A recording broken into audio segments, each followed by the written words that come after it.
Hello everyone, and welcome to some more horrific news. Okay, looks like we've got a new Lovecraft style game out, so I thought we'd take a look at it. RailGods of Hysterra is a bizarre new Lovecraftian survival game.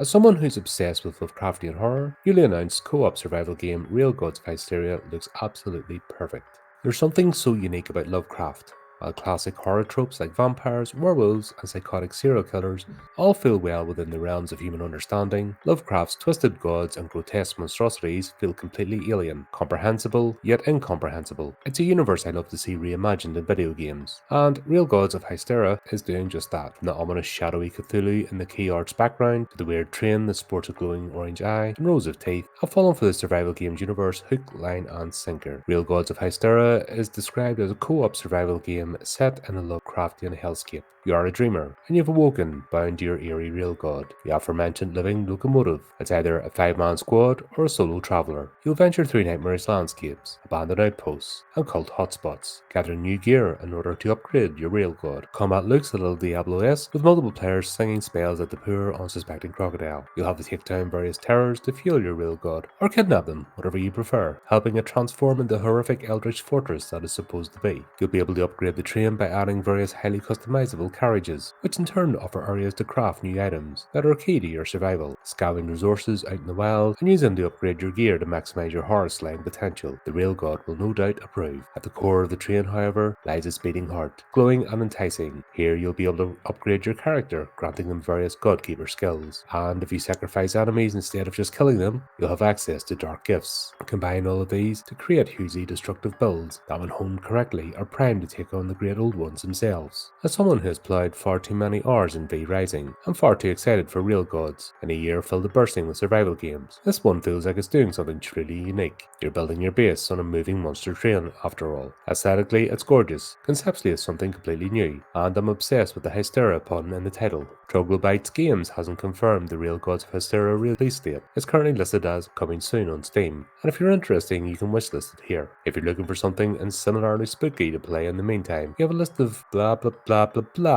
Okay, right, that's the end of the article. Sorry, I hate that last bit of these articles. You notice now I'm like losing patience with them. But there we go. My problem with sort of survival games is, especially if they're real-time RPGs, you spend hours just clicking and stuff and waiting, and it usually becomes pay to win. That's why I usually dip out of these type of games. I like the concept. I like the idea of having your base and just doing something completely bonkers for fun. I like the fact that it has a single player mode as well, so you're not always having to rely on others to join in. You know, that's always a frustrating thing, managing schedules, especially the way I work with a podcast. If I am playing a game, it's usually trying to squeeze in when I have a wee bit of quiet time and not planning for the next stream. So, like, I can't commit to every Friday or every Sunday, or, well, as you know, if you follow the channel, you'll look at the upcoming streams, you know, it's all go. So when I play games, I guess it's something that dip in and out of, and don't want to wholly commit to, if that makes sense. I'm just thinking here, just like a handful of games I've played on the channel have gone right to the end because it just got that simplicity about them, and you feel like you're doing something every time you play. But most times you'll notice I'll do 1 or 2 sessions and that's it, because of the game, it's like something you have to like massively commit to. I can't do it. But there you go.